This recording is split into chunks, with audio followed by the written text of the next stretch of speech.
Hello everyone, welcome to Shrabani's recipe.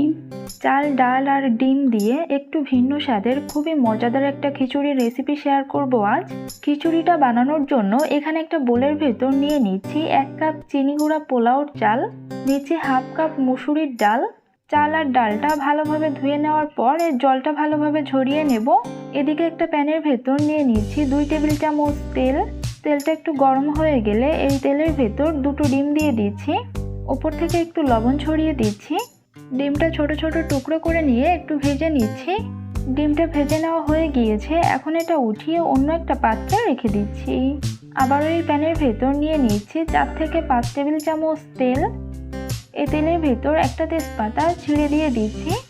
দিচ্ছি 1 টুকরো দারচিনি, দিয়ে দিচ্ছি 2টো এলাচ, এলাচের মুখগুলো একটু ফাটিয়ে দিয়েছি। 4টে লবঙ্গ, দিচ্ছি হাফ কাপ পেঁয়াজ কুচি। এখন এই পেঁয়াজটা নেড়ে চেড়ে কিছুক্ষণ ভেজে নেব। পেঁয়াজটা কিছুক্ষণ ভেজে নিয়েছি। এখন এখানে 1.5 চা চামচ মতো আদা রসুন বাটা দিয়ে দিচ্ছি। এখানে আদা আর রসুনটা একসাথে বেটে নিয়েছি। পেঁয়াজের সাথে আদা আর রসুনটাও কিছুক্ষণ ভেজে নেব। পেঁয়াজ আর আদা রসুনটা কিছুক্ষণ ভেজে নিয়েছি। এই পর্যায়ে এখানে দিয়ে দিচ্ছি হাফ চা চামচ হলুদের গুঁড়া। তেলের উপর হলুদটা দিলে খিচুড়ির কালারটা অনেক সুন্দর আসে। একটু জল দিয়ে দিচ্ছি যাতে মশলাটা পুড়ে না যায়। দিচ্ছি পরিমাণ মতো লবণ। 4-5টা কাঁচামরিচ ফালি দিয়ে দিচ্ছি। লো আঁচে নেড়ে চেড়ে মশলাটা ভালোভাবে কষিয়ে নেব। মশলাটা ভালোভাবে কষিয়ে নেওয়া হয়ে গিয়েছে। এখন এখানে আগে থেকে ধুয়ে জল ঝরিয়ে রাখা চাল আর ডালটা দিয়ে দিচ্ছি। চাল আর ডালটা দিয়ে মশলার সাথে ভালোভাবে কিছুক্ষণ ভেজে নেব।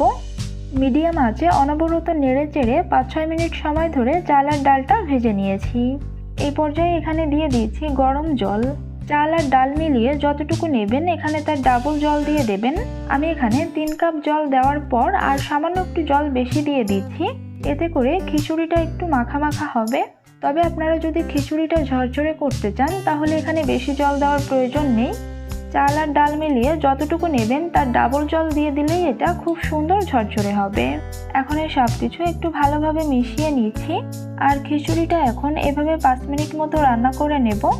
5 মিনিট পর এই যে দেখতে পাচ্ছেন খিচুড়ির ভেতর জলটা কিন্তু কমে এসেছে। এই পর্যায়ে এটা আবারও একটু ভালোভাবে নেড়ে চেড়ে নিচ্ছি। এখানে 1 চা চামচ গরম মশলার গুঁড়া দিয়ে দিচ্ছি।